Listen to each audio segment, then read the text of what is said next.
The next generation of financial influencers is not defined by how much money they manage or how often they appear on television, but by how they shape behavior expectations and beliefs in a digital-first financial world. Unlike traditional financial celebrities, whose authority was built through institutions' credentials or decades of capital allocation, this new generation rises through platform storytelling and direct connection with audiences. Their influence is faster, more personal, and far more psychologically intimate, which makes understanding them essential, not because you should copy them, but because they are already shaping how millions think about money. What distinguishes this new generation first is accessibility. They speak the language of beginners. They break down complex topics like investing, credit, crypto, real estate, and personal finance into short, digestible formats. This accessibility has real value.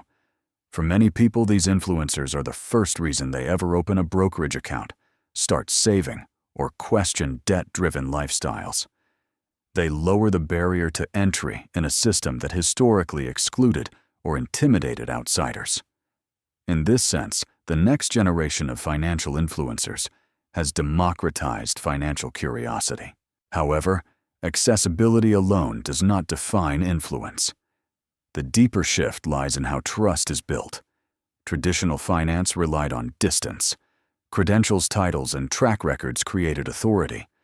The new generation relies on proximity. Daily videos, personal anecdotes, and behind-the-scenes transparency create a sense of familiarity. Followers do not just listen to advice, they feel like they know the person giving it. This parasocial trust is powerful. It accelerates learning, but it also accelerates risk when boundaries between education and persuasion blur.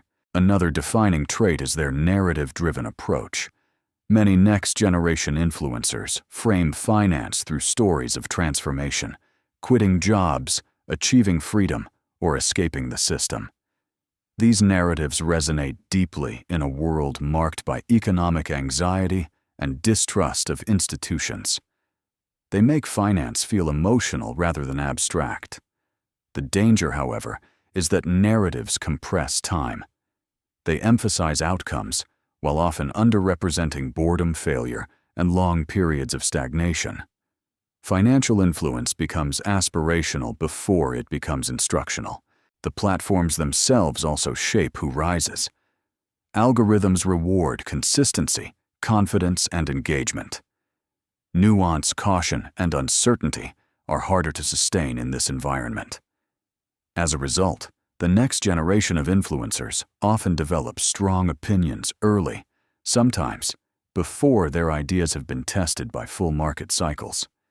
This does not automatically disqualify them, but it does change how their content should be evaluated. Influence now often precedes experience, reversing the traditional order of credibility. Importantly, this generation is not monolithic. There are educators who emphasize budgeting, debt reduction, and long-term investing with humility and transparency. There are also entertainers who blur the line between education and speculation. What unites them is not ideology, but reach. They command attention, and attention is the new currency. Whether that attention is used responsibly depends on the framework behind the content, not the size of the audience. Because once influence is understood as a system rather than a personality, the real question becomes how to engage with this new generation without being quietly misled by it. Part 2 is not about endorsing or rejecting financial influencers, but about learning how to evaluate them in a world where attention often arrives faster than wisdom and confidence is rewarded long before experience is tested. The first and most important filter is incentive alignment. Responsible financial influencers are unusually clear about how they make money. They disclose sponsorships, affiliate links, and conflicts of interest openly.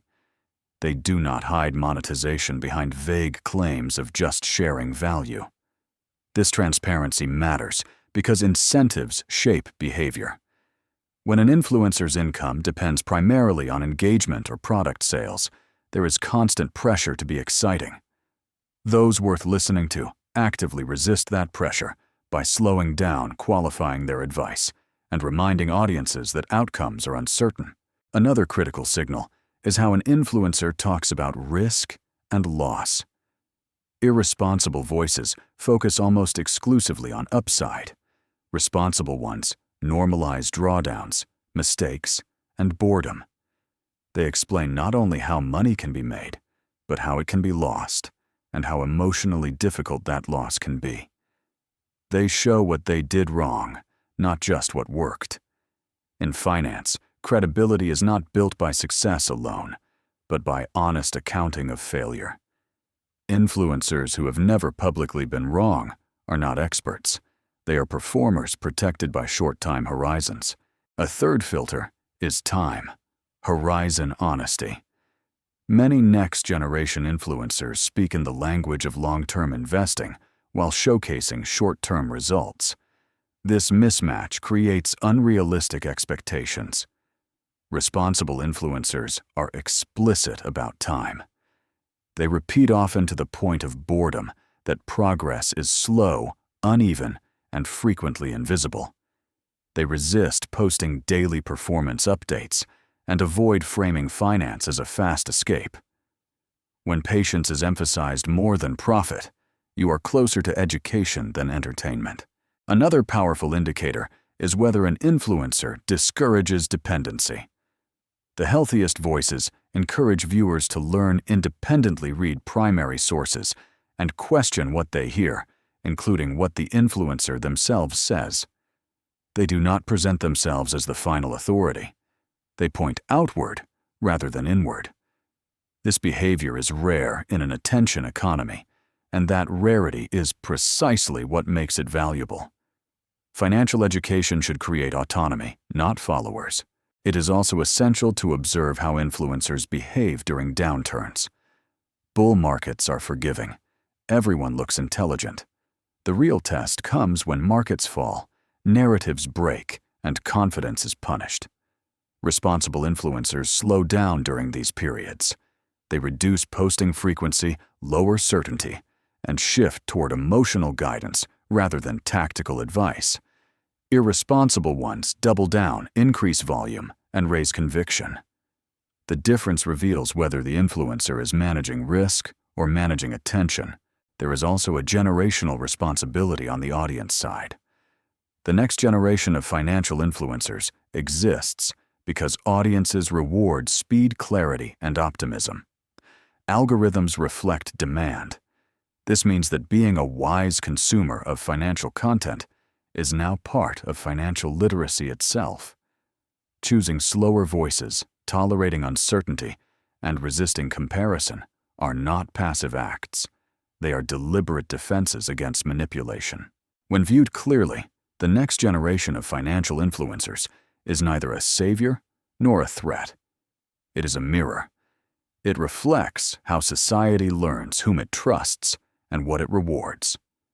Used well, these voices can educate, motivate, and lower barriers. Used poorly, they can accelerate overconfidence, normalize speculation, and turn finance into performance art.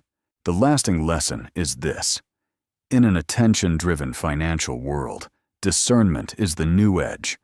The most valuable skill is no longer finding information, but filtering it. Financial influencers will continue to evolve. Platforms will change. Narratives will rise and fall. What must remain constant is your ability to ask better questions. Who benefits if I believe this? What is not being shown? How does this advice behave in bad times? And it is here, when influence is met with thoughtful skepticism rather than blind trust, that the next generation of financial voices can be engaged safely and productively, not as leaders to follow, but as inputs to consider within a broader, slower, and more disciplined financial life, one where attention is guarded as carefully as capital, and where learning continues long after the algorithm has moved on.